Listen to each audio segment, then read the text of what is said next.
I love covering hurricanes, and I'm like sitting there going, Hurricanes?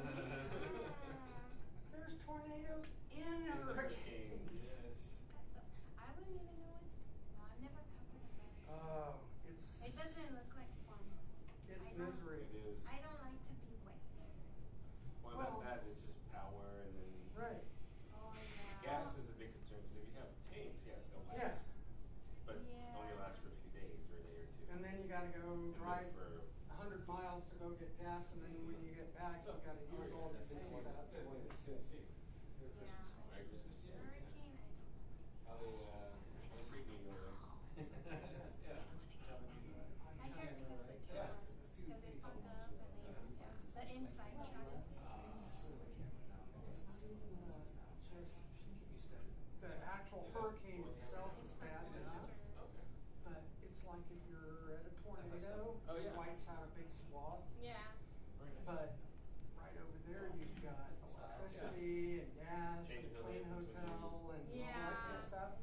In a hurricane, it's like just miles and miles of no one's got power, no one's got food, no one. More settings. I take my peanut butter. Yeah. No, it does. I eat Yeah. peanut butter every day. Whatever you're gonna eat or drink. That's what I do. Oh, remember during this ice storm when there was no power? I had peanut butter with me. I was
Good afternoon. Thank you everybody for coming out today. We appreciate it. We appreciate you coming out to this event that is very important to speak about DWI, the hazards of DWI and enforcement during the holidays. We're going to have a few speakers from various departments. There's 19 different agencies represented here today, including Tarrant County Sheriff's Office. So you can see this is important to lots of agencies here in the North Texas area in Tarrant County. Our first speaker is going to be Tarrant County DA Phil Sorrells. Good afternoon, Merry Christmas. I'm Phil Sorrells. I'm the elected district attorney here in Tarrant County, and this is an important message. Glad that y'all are all here. The fact that this holiday season, everybody's out being very festive, celebrating the holidays, and we wanted to make it clear that we want you to celebrate responsibly. So far this year, we've had about 5,000 DWI arrests here in Tarrant County, and can we just go these next 2 weeks without any? Is that even possible? That's what we're here to say, that it is something that we are committed to. We're committed to keeping our community safe, and we want to make sure that you're out there responsible. There's no excuse to be going out and drinking and then driving. There are so many opportunities that you can take advantage of so that you do not get in the situation to where you are behind the wheel and intoxicated. Know that if you are arrested, we will prosecute you. We take this seriously. This is a time, if the gentleman standing behind me and lady standing behind me know how difficult it is to go to those crime scenes and see the wreckage of an accident, to go and talk to a family that lost a loved one during this time of season. It's never easy any time, but during this time of season, because you're creating a memory for people forever. Don't do it. Don't drink and drive. Be responsible. Enjoy your holidays, but do it responsibly. Next up is from DPS, Department of Public Safety, our regional director, North Regional Director, Jeremy Sherrod. Good evening. Like you said, my name is Jeremy Sherrod. I'm the Regional Director for North Texas Region for the Texas Department of Public Safety. So on the topic of holiday travel, all right, obviously with holiday travel, we see an increase in traffic, okay? Now, with an increase in traffic, you increase the probability of being involved in a traffic crash. Now, we ask Texans to do a couple of things before they travel. First thing is check your equipment, check your vehicle before you leave. Second thing is understand the roadways in which you're going towards. Understand roadway conditions. And most importantly, don't drink and drive. Historically, the Texas Department of Public Safety has been a part of Operation CARE. Okay, Operation CARE is crash awareness. Let me get to my notes. Reduction effort. Okay, now this is important because of the fact troopers are out in full force looking for motorists who are speeding, not wearing their seatbelt, unsafe driving, but most importantly, driving while intoxicated. Just last year, we saw 138 crashes that had alcohol involved. It's fine time that we reduce those numbers. And even the years behind that, we've seen around the same amount of numbers. So again, just like the DA said, it's important that we understand that this is a problem and that we educate motorists on how to reduce this problem, okay? Now, lastly, I'll leave you with this. If you plan to partake, don't make the mistake. Get yourself a ride. On behalf of the Texas Department of Public Safety, we wish you a Merry Christmas. Next, I'm going to introduce Bedford Police Chief and Chair of the Executive Committee for Law Enforcement in Tarrant County, Chief Jeff Williams. Good afternoon. My name is Jeff Williams, and I am the Police Chief of the City of Bedford, and I have the honor of representing all the fine men and women behind me as the Chair of the Tarrant County Law Enforcement Executive Association. Every day, every 79 seconds in this country, someone is injured or killed in a DWI accident. We're losing about 37 individuals due to drunk drivers every day on these streets. But you're going to hear a lot of statistics when you start talking about DWIs. Remember that those are people. They have names, there are family members, there are loved ones, there are friends. But the true victims in all this are the people that are left behind. They're the ones that have to mourn the loss of their loved ones. They're the ones that have their innocence stolen because they've lost a loved one. They're the ones that will never have those memories or those experiences with the loved ones after this. So, as you head out for the holidays, if you plan on drinking, have a plan. Have a designated driver. Have a rideshare program that you can call. If you're hosting a party, it is your responsibility to make sure that everyone that leaves that party is sober when they get behind the wheel. But if you choose, for those out there that choose to get behind the wheel that's drunk and they're intoxicated, know that people dressed just like us are going to be out there looking for you, and we have plenty of beds at our jailhouse just waiting for you. Up next is going to be Chief Neil Noakes with Fort Worth Police Department. First, I want to thank Sheriff Wayborn for calling this press conference about a very important topic during a very important time of the year. In Fort Worth alone, we've had 116 fatality accidents already in 2023. Those accidents resulted in 127 lives lost. Many of those involved an intoxicated person. And 5 of them even resulted in intoxication manslaughter charges. And for those who do decide to drink and drive, I want them to understand we will be out there. I want them to understand they're going to be facing steep legal fees, significant fines and penalties, suspension of their driver's license, and even time behind bars. I want to thank all the officers that are out there, all the deputies that are out there day after day, night after night, taking dangerous drivers off the road, because their efforts have reduced the number of unfortunate tragedies that we have seen. And as it has been said already, but it's worth repeating, there is no excuse for driving under the influence. Between public transportation, rideshare apps, taxis, friends and family members who can be designated drivers, there is no reason to drive drunk. What we ask is to think before you drink. Have a plan, stick to your plan, make sure you make it home safely, and give others the opportunity to make it home safely as well. That is my distinct honor to welcome up to the podium our next speaker, my friend and colleague, Sheriff Bill Wayborn.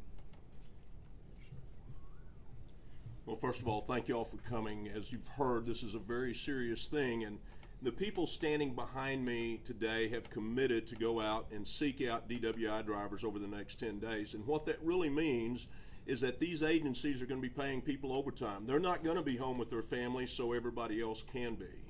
But I would like to challenge our good citizens, as the good DA said, let's not have one case. Not one case. Let's be good neighbors and love our neighbors and not let them drive while they're drunk. And let's be good neighbors and don't do it ourselves. But the whole issue of today is we wanted you to see that law enforcement in Tarrant County is united to absolutely go after the DWI driver. Our preference is nobody do that. But if those chuckleheads go out and they drink and they drive, we will be waiting on them with force. Again, thank you for being here, and Merry Christmas, and we'll open it up for questions for anybody up here. I know this is well, I don't know. Go ahead. This is a common issue that you face, but we had this incident recently that stretched from Dallas to White Settlement. I don't know if you guys can comment on that. It's just the most recent one, and Absolutely. Yeah, it was covering it today. absolutely. Well, Chief Cook is here, and if Chief Cook wants to comment on that, we'll invite him up. Thank you, Sheriff. And, let me just first start by saying what a great honor to unite all of our agencies together. We go out and about, and we certainly look for impaired drivers. Officers receive specialized training. We're committed to doing what we can. We take 911 calls that we receive when community members report egregious driving or what they feel like is an impaired driver. And that's what happened this past weekend. We received a call from a woman that was basically in the drive-thru, said the car is wrecked, and it appears that the driver was slumped over the wheel. And we responded, and as you know, it's been reported on, very tragic scene for our first responders, our police officers, our firefighters, our EMS personnel to have to deal with something like that. The status of that case is it's being transitioned over to the Dallas County Sheriff's Office. I've been in contact with their executive team. I've also been in contact with the executive team at the Dallas District Attorney's Office today, and we are hoping to get the prisoner, the inmate that's been charged in this case, over to Tarrant County Sheriff's Office so that he can be ultimately transferred over there to face those charges. And so with that, we continue to send the message. It's very frustrating. This is a case where the suspect was arrested by Plano in 2020, convicted in Collin County 2021, and here yet again, you're so impaired that you strike a pedestrian on a service road and you don't even realize it's a human being. I mean, that I can't fathom the level of impairment, and for him to travel some 38 miles, and the car basically gave out is how he ended up in our community. And I can't wrap my mind around that, and I don't think anybody can. And so that's why these types of events, standing in unity with our brothers and sisters in blue, to send the message that we're going to hold you accountable. Chief, do you know, do you have the results of the blood alcohol test, or do you know how much he was drinking beforehand, the extent of the intoxication? The results are not back. There is some testing that occurs, and we'll provide that to the Dallas County Sheriff's Office. I can tell you that once we placed him in the back seat of our car, the officer commented that it smelled like a brewery in the back seat of his patrol car. So based on our observations at the scene, he was still impaired even though it was hours later after this incident. And you're saying, Chief, that his car gave out, and is that the reason that this all ended in White Settlement? There was a pool of radiator fluid. The car's got extensive engine damage.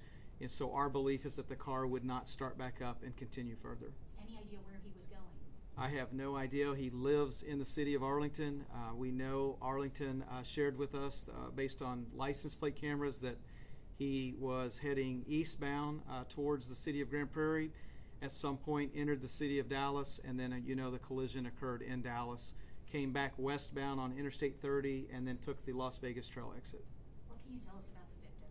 The victim is a 45-year-old man. They're still waiting to make contact with the victim's family.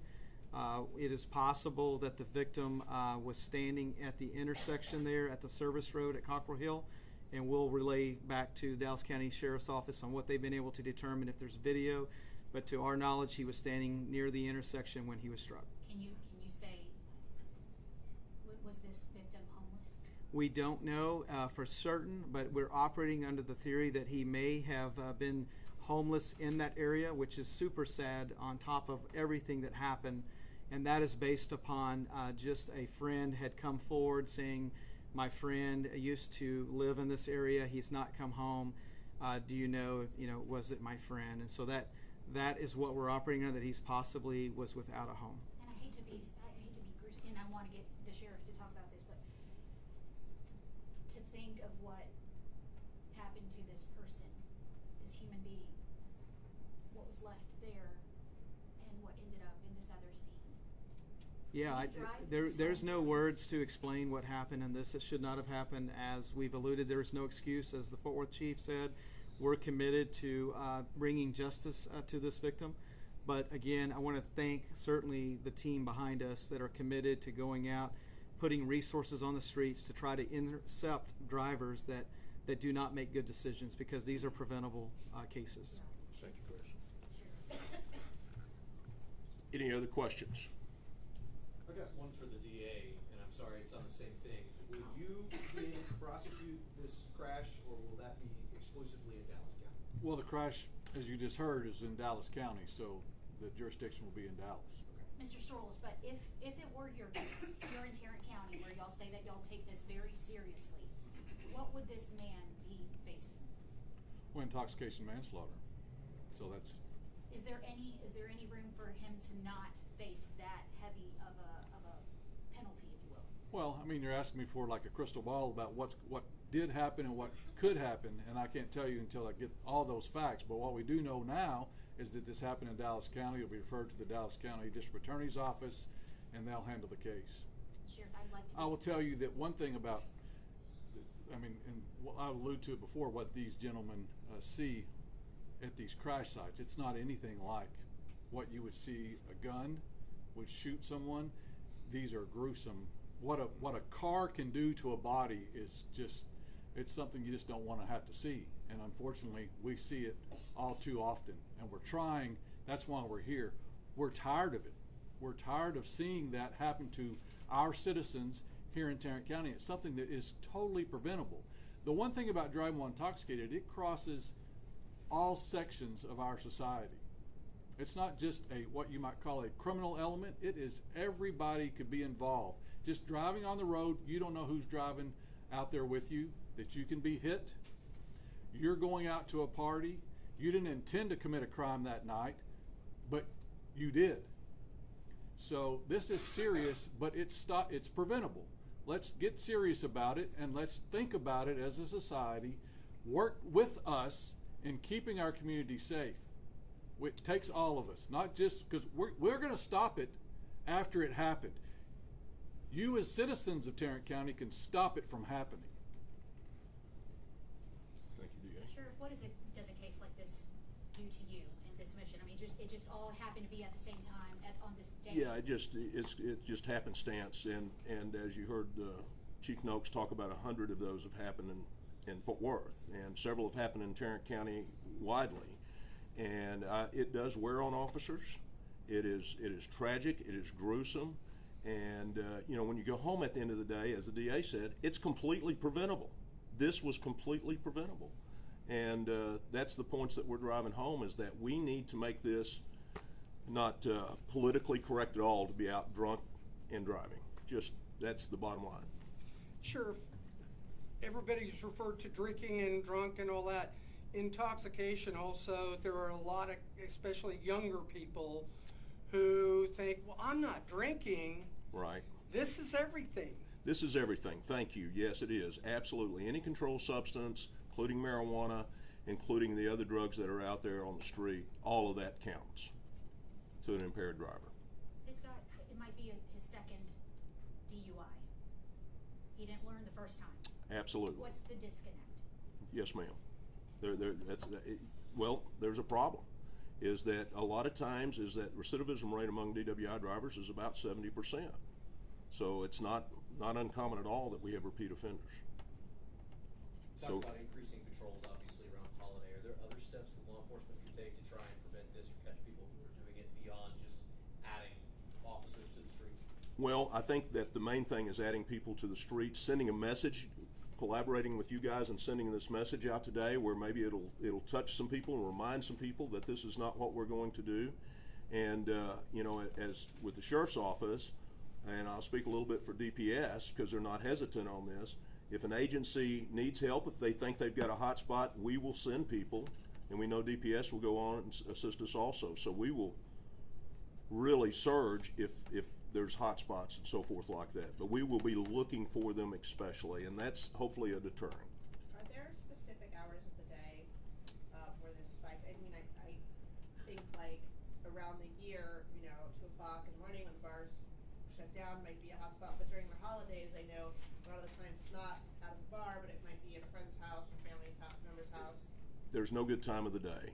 We will see offenses around the clock, and mostly in the evening and mostly at night, but there will be times where 10:30 in the morning, 11 o'clock in the morning, where somebody has made some bad decisions.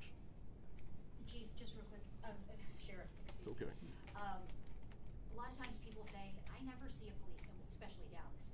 There's just never enough officers. No, and you go a day without seeing an officer patrolling our streets. How difficult is it when dealing with whatever shortages these departments are facing on their own with officers, and then increasing for this important mission? Most of these agencies standing here today are short of officers, but what you're hearing the message is that we're going to look for officers to volunteer, number one, and number two is get people to work overtime to increase those patrols. And the officers, the police officers, and the deputies know how important that is because they have families too. And I got to tell you, all you have to do is knock on one mama's door and tell them their little girl isn't coming home because of a drunk driver, and the message will be sent clear, crystal clear, of what the consequences of this is. Thank you all for coming today. Thank you all for collaborating with us to send this message that is so important during these times. And let's see what happens about January 2nd. Let's see if we can get through January 2nd and have a safer Tarrant County. God bless you all, and Merry Christmas. Thank you very much for